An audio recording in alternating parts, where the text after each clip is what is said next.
Looks okay for a Wednesday. For a Wednesday.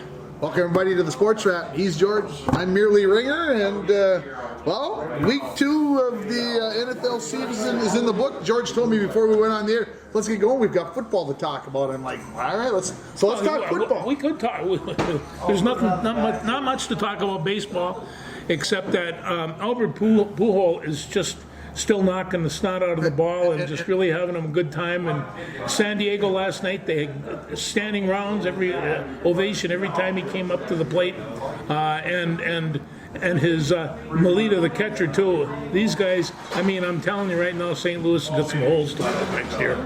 Yeah, absolutely. But I thought you were going to mention Aaron Judge and 60 home runs, but we'll get to that later because we're going to talk football first, dang it. Okay, so where do you want to go? We got to start with the Vikings. Oh, yeah. Yeah, that was, how you say, completely and utterly pathetic. I don't know, and I'm being kind. We've been talking about this 3-4 defense for a long time. So I could see down there, Hunt kind of ripped it apart. They had way too much room between the receivers. They had gaps in there, enough that you could drive a truck through. And but you can't necessarily blame the 3-4 on a guy not being able to cover a receiver, or can we? You can when they're 12 feet off the ball. Well, but what I'm saying is, well, then it's not the wrong defense. It's just that your guys aren't aligned. I'm not so sure that 4, and they switched to the 4 because they had to switch to the 4 a little bit to stop the run. Because isn't that what we were learned? That if you're running the ball on you, you put more guys in the line of scrimmage. That's what you do. Wow, look at this. What?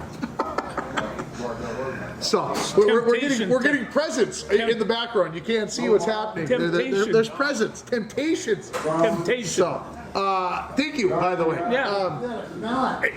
But to me, that's what we were learned, that you put more guys on the line of scrimmage. Philadelphia had a good game plan.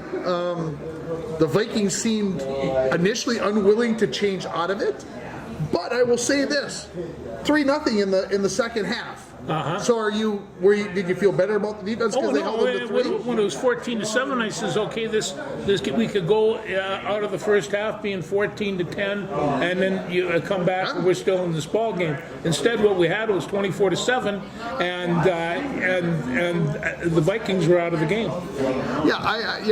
I'll put it to you this way: I did my best George Frake during the game. I watched the first 2 series pretty religiously. I was involved. I was invested. I was there. I watched the 2 3 and outs. Yeah. I watched Kirk Cousins try to force the ball into places that the ball shouldn't have been thrown. Yeah. I came to the realization that I think sometimes somebody said to me something either yesterday or today about the fact that Aaron Rodgers, when he throws the ball, he sees 3 guys. If the first guys are there, boom, he goes right to number 2. It almost feels like Kirk Cousins sticks with that number 1 too long. I'll take, for example, Irv Smith. He threw to Irv Smith covered at 3 yards. I mean, that's all they needed. Hear me out. They were first down throws. Oh yeah, they were on the way. But they were covered. And I understand that in the NFL you have to force. Sometimes you got to force it into coverage. I get that. But there's got to be a better option than trying to throw to Irv Smith. On top of that, I hit him in the hands. And that would have been a really big first down. So as I mentioned, I did my best George Frake. I received the new Bronco Nagurski book, and I failed to really get started on it when I received it 2 weeks ago. And then Sunday afternoon, I decided, you know what, the Vikings aren't on, and I made it through about 40, 50 pages of it. And the Vikings, after the first 2 series, I pulled the book out. I had the TV on. I pulled the blanket on. And I read about 100 pages, I would say, of the book. Maybe 120 of it. And I finished it up on Tuesday. And I enjoyed the heck out of it very much. So thank you, Vikings, for allowing me to finish a book. In about 36 hours, 48 hours, I finished the book. I bet, George, this is I haven't read a book in probably 2 years. Oh boy, maybe 3. So for me to read an entire book is saying something. So if you got a chance, go out and buy the new Bronco book. It's worth your time. Chris Willis, I believe, is the name of the author, and go out there and make a purchase. It's worth the time. Well, I'll talk about another book that's coming up too that would have been somewhat of a contemporary of Broncos, and that's Jim Thorpe. The Path of Light is the book, and I haven't seen it yet, but as soon as it comes out, I know it's getting rave reviews out in the New York Times. But these are important people. So we've watched the Vikings for 2 weeks. We have. We've watched the win. We've watched the loss. Yes. Watched them win 23-7. We watched them lose 24-7. So what do we know about the Vikings after 2 weeks? That Detroit's coming to town, and they better tie their shoes on, because I tell you, I saw some good things with that Detroit bunch, and then of course Green Bay went and took care of Chicago. But the fact that wasn't a shock, was it? No, it wasn't a shock. But I'm telling you right now, Chicago's going to beat more than their share of people this year. You're still toting that barge. I'm telling you, Justin Fields is a good quarterback. He's got talent, and it's just like, and they said the same thing about Jalen Hunt. Oh, he's not going to be able to do anything with Philadelphia. He's one of those mobile quarterback fancy things. Well, he had a pretty good day. A very good day. Yeah, and they averaged over 7 yards a carry every time they had a ball. Well, when you get to do that, you're going to be a pretty good team. So Detroit's is going to come to town and want to run the football. Yes, they are. So we showed that we really couldn't stop it, although we couldn't stop the pass either, because Hurts had 337 yards. So we're going to see more guys up close to the line of scrimmage, right? Oh, I think you will, yeah. Got to. Well, they have to. That's what Detroit's going to hangs their hat on. And if there was anybody that made changes in their offensive line, it was Detroit.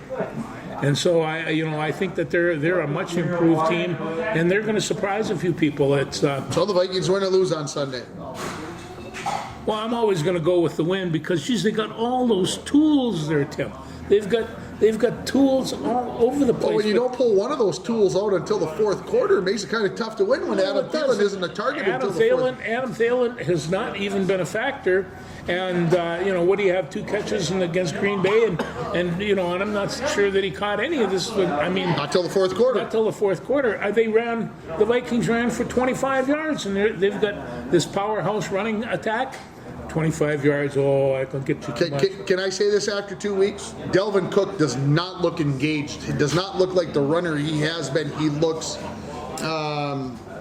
timid.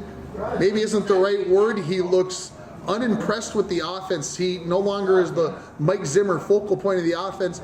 Madison is running better now. If I were the coach, Madison would be in before Delvin Cook, because right now at least Madison gets into traffic and at least he makes contact and is making somebody miss. Delvin Cook right now is not making anybody miss. Well, the one thing about Alexander Madison, he has improved each year, and right now Dalvin Cook seems to have plateaued. And there's no explosion. There was no explosion in there. You're right, but the running attack was. I spent 3/4 of the game waiting for it to show up, and it never did. And I should have. I didn't read a book. I should have. All right. What else did we find out about in professional football over the weekend? Oh well, I'm gonna tell you. The Buffalo Bills are still a very good team, and they're starting to look like they have a little bit of shine there. I was cheering for the Titans because Josh Allen all of a sudden is one of the best quarterbacks in the NFL. And 2 years ago when Buffalo wasn't winning, everybody was like, "Oh, they wasted a draft pick on him." And now all of a sudden he's the greatest thing since sliced bread, and it's just like. Did he change? He's still the same. He's still the same quarterback. He's still doing the same things. And of course, it upsets me just slightly that Stephon Diggs got 3 touchdown passes.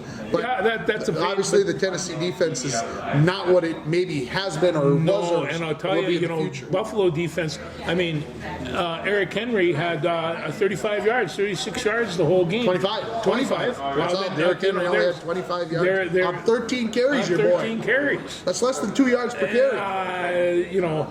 He's got to run better than that, but and maybe his engines aren't popping the way it was either. I mean, he's been back there banging for a long time. Maybe we should take the approach that they didn't get any handoffs in the preseason, so they're not up to game speed yet. Being a jerk, folks. Well, no, but I think you make a point of this, in that I'm starting to see the reason why the Vikings did not play any of their regulars, because after the regulars, I'm not sure there's much of a roster left, and they, they're going to get beat up and they're going to have some injuries. But the real key to a championship team these days is who you have for backup on 11 positions. So tough to do in the NFL. It's really tough to do in the NFL. It's almost difficult. I find it interesting, and I only say this because we brought it back up with the preseason and not playing in the preseason. I talked with the Fort Francis Lakers head hockey coach today, and I asked them about, they have their season starting this Saturday. Ice for Kids Arena, 7:30. Get your buns over there and watch if you're in town, because it's hockey, and by gosh, we're a hockey town, so get your out there and watch some. Anyway, I asked him about not playing any preseason games, and he said, I played a preseason game my first year in Dryden, got 3 defensemen hurt. Our season was done. We lost them for the year, they were over. He says, I'll never play another preseason game if it's up to me. And I'm like, okay. So they're going right into the season full bore, and so we'll see. They play the Thunder Bay North Stars on Saturday night.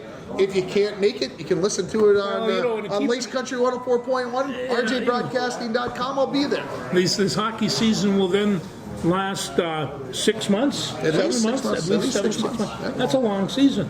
Yeah, I can understand why their regular season ends on March 18th. Oh boy, yeah. So that gives you 5 months, and then you got to have the playoff series. So you're talking pretty close to 6 months. So a couple of Fort Francis kids on the team, and of course Brady Wickland from the Falls is on the team. So you got a reason to go over and watch. Go watch some hockey. It's good fun. We'll see where this team. That junior hockey's fun. It really is. Yeah, they don't fight, but it's pretty physical, and sometimes they get a little rough, and those kinds of things. So if you're into every time you watch one of those games, there's a kid out there that's perfectly willing to score every time they have the puck. And they go after that. They're aggressive. They skate real hard, and these young guys take it serious. Kyler Murray. What can we talk about Kyler Murray? What do you think about the comeback? Well, what can you say? I think he's. They got lucky. Come on, they were down 20-0. They pulled one out of their butts. Well, they did, and. But these are the kind of comebacks that come, they build confidence in a team. They do. Like the Miami Dolphins, for example, and Tua Tagovailoa. Not to mention the Dallas Cowboys. Yeah, I picked them to go to the Super Bowl, so that I'm expecting them to do. And so that. So what did they do? They took care of business. Team that went to the Super Bowl last year is 0-2. You think we're panicking? You think the Minnesota Vikings fans are panicking? What about the Cincinnati Bengal fans, folks? They went to the Super Bowl last year and they're 0-2. Yeah, they're mad. They've lost by a total of 6 points. You think they're ready to go off the edge? Probably. So things can always be worse, right? Oh, that's for sure. So, what about Baltimore giving up 28 points in the fourth quarter to lose that game to Miami 42-38? I think that you kind of hit the nail on the head, because Tal, what did he have? 6 touchdowns? 6 touchdowns for Tua.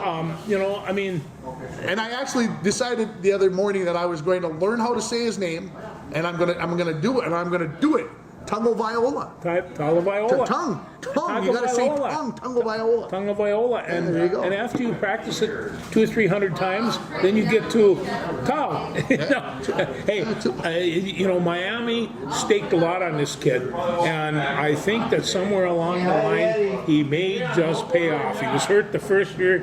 Last year was either here or there, but they got this kid pumped up, and so what a fan. You got receivers to chuck it. No, that's not the right excuse. You must have a good offensive line. Might have offensive line, and that's where it always is. They wouldn't have been that far behind if they had a good offensive line. That's what I. Anyway. Anything else from the NFL that we learned over the weekend that we're missing that we need to? Our buddy Trey Lance is taking a year off. How devastated were you when you heard that? Well, I like to see the kid play, and he's fun to watch. But that's why they had Jimmy Garoppolo. I had a notification come on my phone. Are the San Francisco 49ers better off because of the injury? Do they have a better quarterback? And unfortunately, I know we're not going to agree on this. I say yes, because that experience is something that.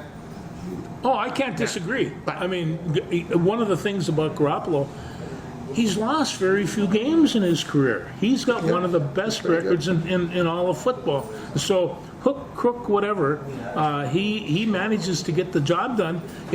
Trey Lance, we've been following since he was a freshman in college, and he's got all kinds of these skills, and it's fun to see a local guy come and do whatever it is he does. But I know how tough it is in that league.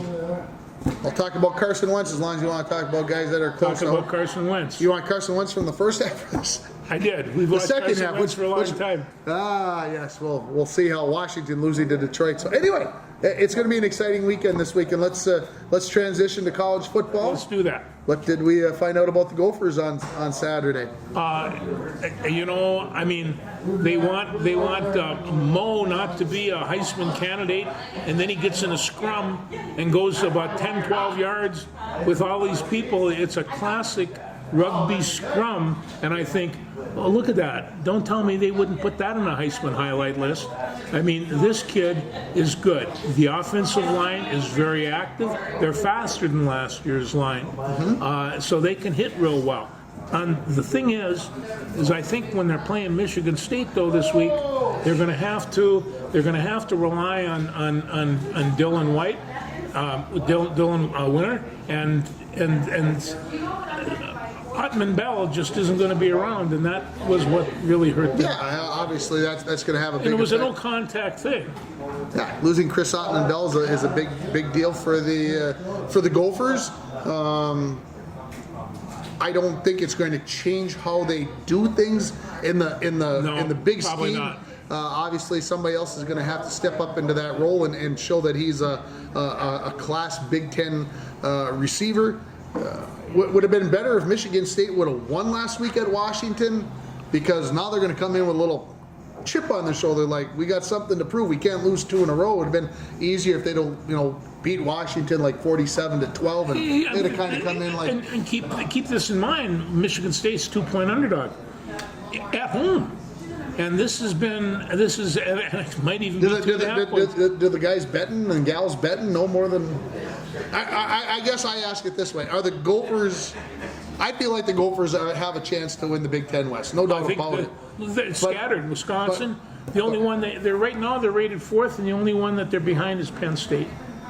Yeah, my question is this: I still feel like it would have been better if Michigan State would have been much more comfortable, much more susceptible to a loss if they hadn't lost last week. We're kind of getting this.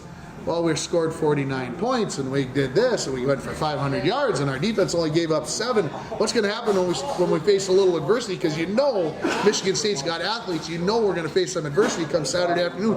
And I think we're going to find out a lot about this team, because if they're 4-0 come Saturday night, put everybody on alert.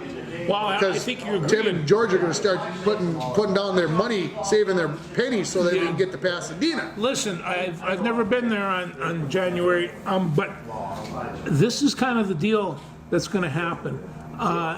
If there's any weakness, it's probably in Michigan State's defense, and it's probably in their secondary. So the runners get into the second tier, and that's where it's going to have to be, because the passing is going to be a little bit limited, but they're going to have to pass. They'll go to their tight end, and they'll go to they got some other talented wide receivers there. Otman Bell is really a good one, but no, they've just got an awful lot of tools there, Tim, on that team. Offensively, defensively.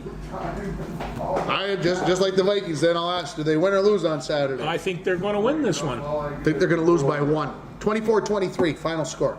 Well, I'll take the same score, but I'll switch it around. So, Okay.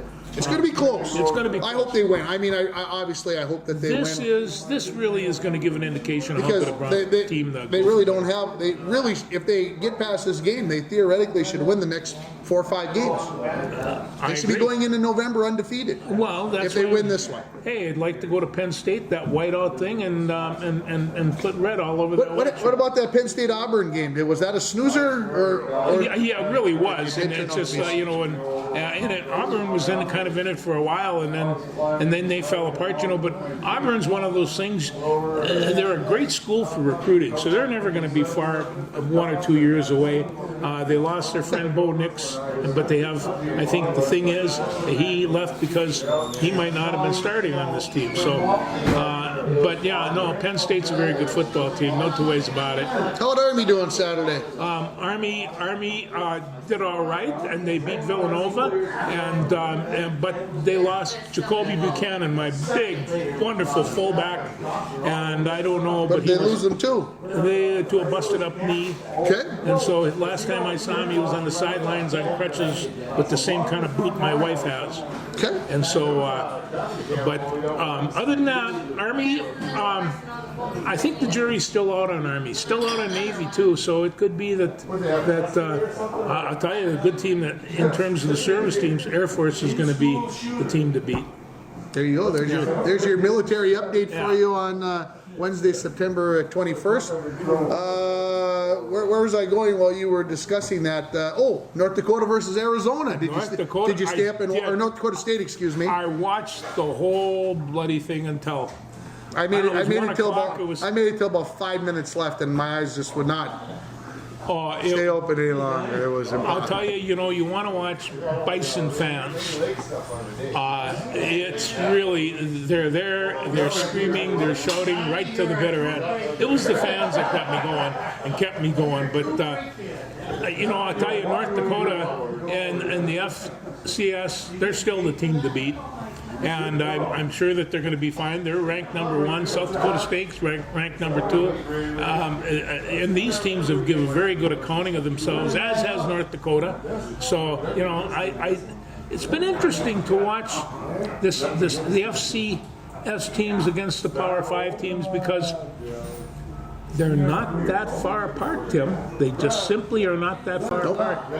And there are people, like they said the other day, James Madison. Oh, I didn't even know James Madison. Well, open up your eyes. They've been a powerhouse for 20 years. And, and so you get like James Madison and now Coastal Carolina and App State and all the rest of these, and they're in there for the mud and the blood and the beer, and they're doing very well. I enjoy watching them. Absolutely. Yeah. Okay, what else did we learn on Saturday? Anything come to off the top of your head besides your UMD Bulldogs? That's what I've got left on Well, mine. the UMD Bulldogs, the thing of it is that did you notice their fakes were just, I couldn't see them.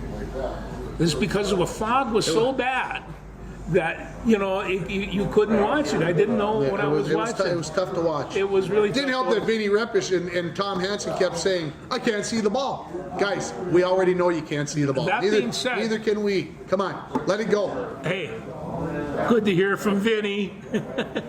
Oh, Coach Repish is one of a kind, and He is. When I say to him is, "Way to go, baby, you're back." We missed him last year. yeah, Bulldogs beat Upper Iowa. I'm not saying that was a big surprise or anything, but it did happen. Well, they did, and so they're 2-1. They lost to Mankato, and I still think the big game is coming against Bemidji, and the day after we go to Rush City, and so. I think that's going to be a key game right there. Did you do any homework on the big college games coming up this weekend? Because I have not. I'm going to be honest. I did not look and see if there's anything that I should be like, Saturday, I got to be dialed in. Because I'm not going to be dialed in. I guess maybe that's why I haven't looked, because I got a couple volleyball games and a couple and a hockey game to do on the radio. No, I got my schedule in the car, but nothing comes to mind because this Minnesota-Michigan State game, in terms of being a Gopher fan, in terms of wanting to see the sun set over the Sierra Madres, this is a big game. It really is a big game. It's a huge game, I agree. I agree. Okay? You want to talk some baseball? Well, I can. It doesn't. The question I have for you: if you would have saw the Twins lineup that was on last night, and say this was going to be the lineup last April, you would have thought that you were crazy, and you would think. Yeah. This team right now is playing at a clip in which they would have lost 91 games, and they've lost, 76, I guess. And so right now, that is not the same team that was out. I don't think that this Buxton thing, playing less than 100 games, is at all worked out. Well, he's obviously injured. I mean, he hasn't played in almost a month now. But there's a number of other teams that are doing this, and I don't think that they're getting the results that they You talked about depth earlier. Twins don't have that kind of depth. They don't. Although, I'm not going to fault Celestino for the job he's doing out in center field. He's doing a great job in center field. I not think he's hitting, been highlighted. can't quite hit as well as Buxton. You take Max Kepler, who was horrendous when he came back off the IL in July and August. Excuse me. You look at Jeffers, who's out. They lose Larnach, they lose Kirilla, they lose Polanco for an extended period of time. And again, everybody has. Nick Gordon has played well, but it's just Jose Miranda has fallen off. He hasn't done much in the last month. And he was the only one pulling the wagon for a while. They've fallen on some hard times. I don't like. I don't think that the Twins traded for Jorge Lopez from Baltimore. That was a good trade. It has not panned out. A little bit volatile, kind of like the guy they had, Sergio Romo. Is that I'm getting Romo? Trying to think, make sure I got. Anyway, kind of a little bit of a firecracker. Sometimes that's good. Sometimes it's bad. It's been bad recently. Just can't seem to everything hitting batters and arguing with the umpires and things that you just don't necessarily want to see. They're in games, they're close, but they can't seem to win that close game. And of course, losing 4 out of 5 at Cleveland, including the 15-inning game. Can you believe that was the first game that went 15 innings, even went 14 innings this year? And it cost George a blue show to boot, and he is not happy about that. And it was, but they did win the game, so, you had that going. But, I mean, we would have been there till 1 o'clock in the morning waiting for that thing to start. Yeah, we weren't, whatever. So, it's the Twins are done, and we don't have to really belabor the point anymore about the fact that it was fun while it lasted, but it's over, and I thought we were going to get to be in some postseason baseball, and it's not going to happen. No. Unless there's a miracle. Unless you guys can get out there and pray. Well, you can pray all you want, but geez, I mean. No, and keep in mind, there are some good things about this. They were able to piece together at least somewhat of a starting rotation. But they came to rely on, twice this year, the pitcher went into the 8th inning. Just twice. And when you're going to throw like that, you're going to wear out that bullpen. They can't go out there and throw every day like that, and that's exactly what they wound up doing. And it's. I think we thought that when the Twins got in the start of the season that they were going to ease all the pitchers in because of the lack of spring training and et cetera, et cetera. And I have to admit, I thought by September we would be allowing pitchers to throw into the hundreds. Low hundreds, not big hundreds, low hundreds. And it seems like with Dylan Bundy and these other guys, we're only willing to go 90, maybe 85. That's a little frustrating. Well, and like some people have taught, they don't want to throw these fastballs, so they throw all these curveballs and sliders, which are really hard on the wrist and the shoulder and the arms. Fastball, you reach back and you just chuck it. And there's really, it's like people would talk about knuckleballs and how people could, 45 years old, throw these knuckleballs. That's because they don't have to throw any motion in that arm. It doesn't have to wear out. It's how they release it and such. So, it's one of those things where the pitching staff just got wore out and weren't able weren't able to handle it. And you'd bring, and even when you bring in a good reliever, geez, they get smacked around, and they got two people on, and somebody comes on and hits a homer.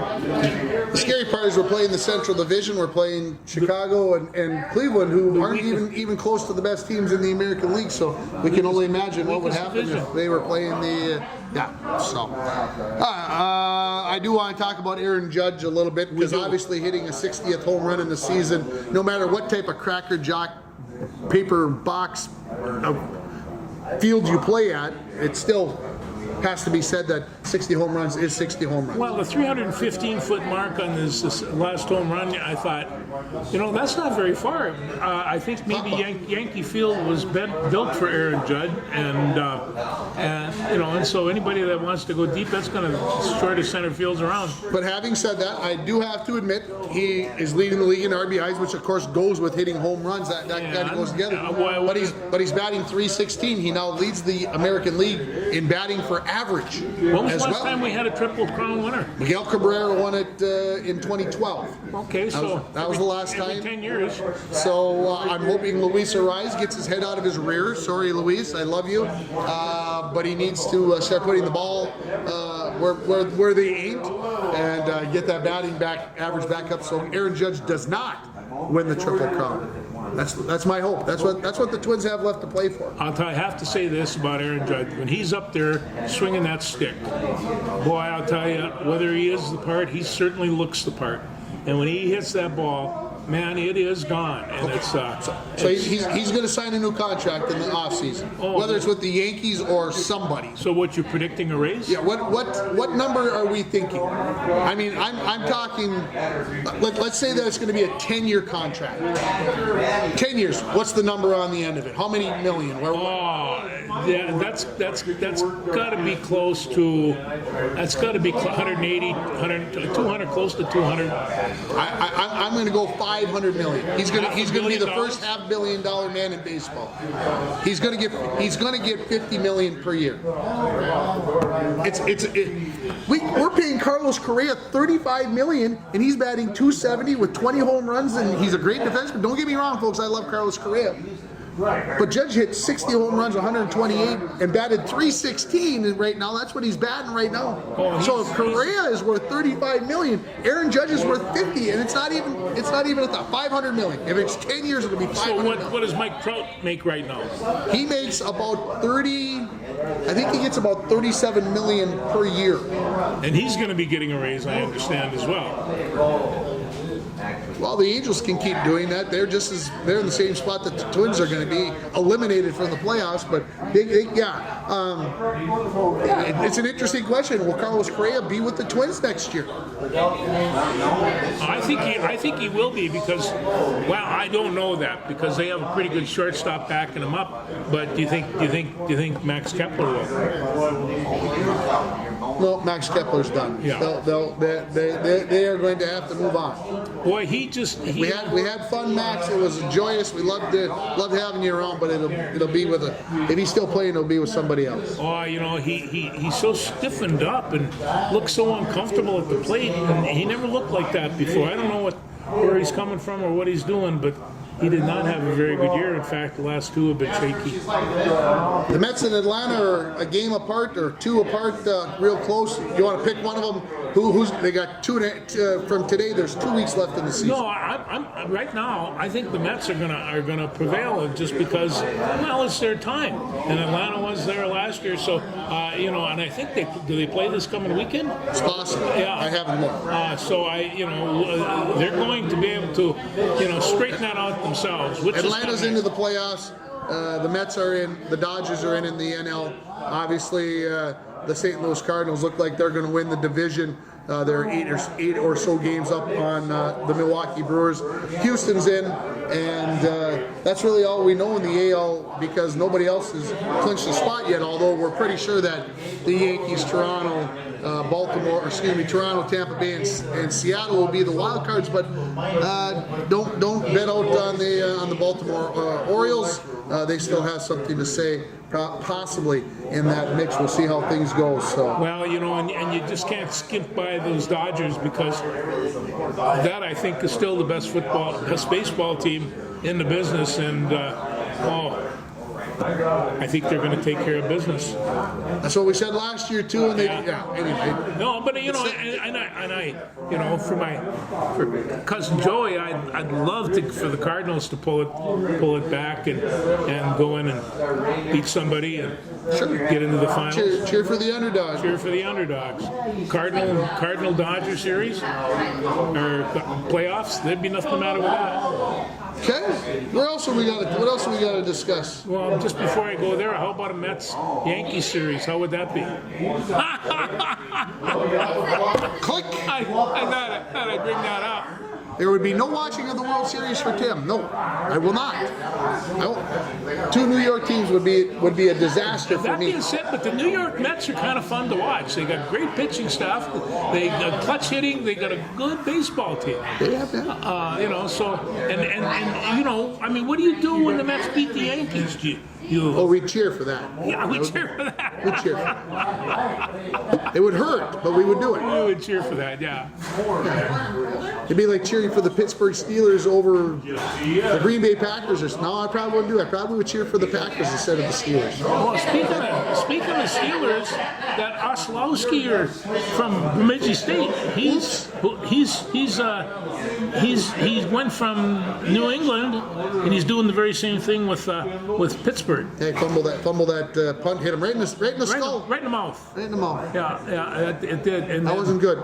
No, that wasn't good. But he made some nice tackles. He's a good, tough football player. Glad to see he's still alive. From Bemidji State, we don't get a lot of them. Minnesota Loons played last week, Tuesday, and got a 1-1 draw against LAFC. Everybody thought everything in the world was good. They went to Kansas City and they oofed up. It was 3-0 at half, and they didn't look good. It was tough. So we'll see. I mean, soccer is just going to be taking off here, in which everybody will be watching because the World Cup will be starting, and people will pick up those games, and that's when I find it kind of exciting, and especially, American women, they're pretty good, so they'll be fun to watch, and there's some things to watch. We'll see what happens. I'll see how much time I can spend with them during football season. President's Cup starts tomorrow. U.S. versus the international team, non-Europe golf in North Carolina. I believe Quail Hollow, if I remember. Why, I don't know. That sticks in my head, but I could be wrong on that. Anyway, the Americans should win handily. Who's on the American team? Well, all 12 guys are in the top 25 in the world rankings. Now, you got to remember, you kind of take some of those yo-hos that left, and they're out of there, and so you take some of those players out of the mix. But, of course, Scotty Scheffler, Justin Spieth, Justin Thomas. Those are the top players in the world right now anyway. And so Hideki Matsuyama is the top player for the international. He's 17, number 17 in the world. And so it should be very one-sided, but that's why they play the game. So I have to admit I will be watching at some point over the next 4 days. It still is. It's not. I know some people say it's not the Ryder Cup. You're right. It's not the Ryder Cup. It's different, but it's the same. It should have the excitement. Right now, golf is kind of going through a transitional phase, and when you see stuff like that, you can really see. Just how gifted these people are. Very good golfers. Scary what they can do with a golf ball. Yeah, the things they can make it do. Yeah. Anthony Edwards, his little slip of the tongue, slip of the lips. $40,000. Got off easy. He got off easy. That's my opinion. I don't know. If I got fined $40,000, my wife would be very upset with me. Yours too. And it's just, But it's one of those things you can achieve a lot, and that still doesn't stop a stupid mouth. And it's just, Still young. Still young. You have have to develop style, and that's I remember when I was a kid, my aunt was telling me about Henry Aaron, and in 1956-57, Henry Aaron was a very unique man around here. Played for the Milwaukee Braves at the time, and she said, he's such a gentleman, and she met him because she says she just was overwhelmed at how much a gentleman he is. And when you take a look at most of the champions in all sports, Ty Cobb, an exception. Most of these people are gentlemen. They really are. They're attuned to where they're at and what their fans. Is Tom Brady a gentleman after what he did on Sunday? I'm asking because he's won 6 or 7 Super Bowls or something like that, and he didn't look like a gentleman to me. Just saying. No, and, they can slip out of the trend. Yeah. And you're in the middle of a football game. It's a little competitive.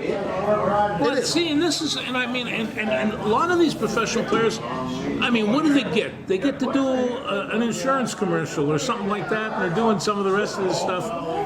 But the fact of it is they can't be taking themselves all that serious either. Aaron Rodgers, Tom Brady, and I'm not even sure Aaron Rodgers takes himself very serious anymore. He seems to have a kind of a little joke in his step. So, but you really can't take it that serious, and Tom Brady does. He just does. Any comment on the Phoenix Suns and Mercury owner finally selling? And this is the type of thing where no matter how much money you have, again, that does not dictate class, and this man had none. And it is best for the NBA and everything that he just disappeared. It's interesting that there was this backlash on the $10 million fine in the year suspension. The player is basically saying he needs to go.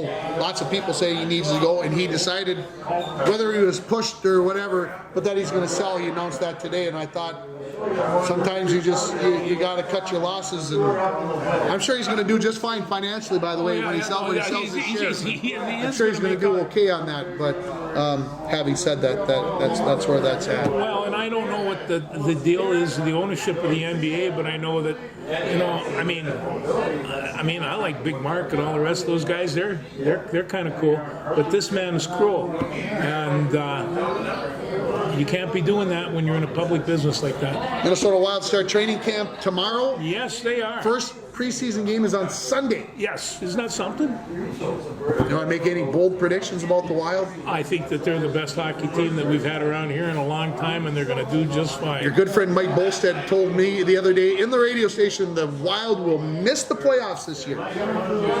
Well, good thing we don't pay attention every time he says something. So, they will be in the playoffs. They're going to play well.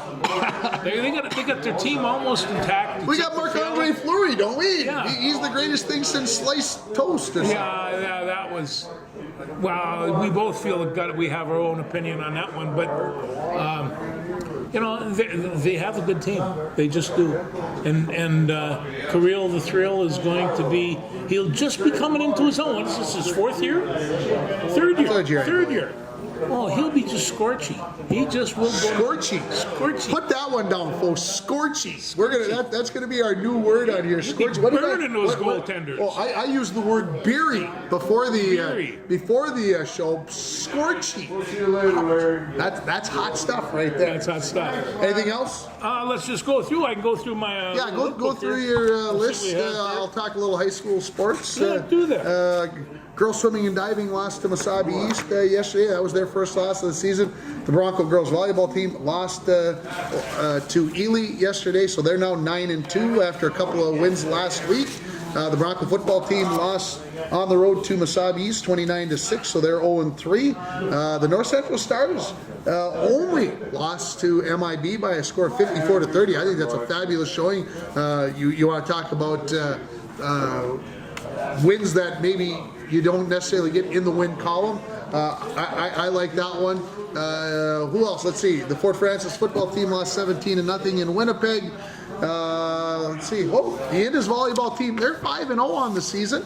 So good job to them. And next week I got a busy week. You may not be able to schedule anything with me because I've got volleyball Monday, volleyball Tuesday, volleyball Thursday, football Friday. So we just hang on for the ride. And then the UMB Bulldogs men play on Saturday the 1st, and the UMD women get started this weekend. So hockey all over the place. Jeez, look at all this stuff he's got. I do. No. Anything of it worthwhile? No, not really. This is Mark Craig, and of course, Mark Craig's predictions. He says that there was no way that Jalen Hunt was going to make a successful football team in Philadelphia. But they're only 2-0, folks. Just remember. They're only 2-0. And then the book I was talking about is Path Lit by Lightning. It's a life story of Olympic athlete, All-American football player, Major League Baseball player Jim Thorpe, and it's written by David Moranis. Simon & Schuster. You can get your literature right here. Yes. On the wrap. We haven't talked about what George has been listening to, because we know all he does is listen to the blues now, because he's got a blues show to get ready for that we're recording tomorrow afternoon, right? I will have to admit that I've been sneaking in some jazz lately, and sometimes I have to go back to what brought me here, and there's some just excellent jazz. A lady named Shamara Joy. She's 21 years old. She sounds just like Ella Fitzgerald and Sarah Vaughan and all the classics. She's 21 years old. This beautiful creature. She just so I found her and hooked her up and listened to her for. It's not going to be the Rainy Lake Blues Hour anymore. It's going to be the Rainy Lake Jazz Hour. One day. I've got a couple of conceptualized shows ahead. Oh boy, here we go. Yeah. Thanks everybody.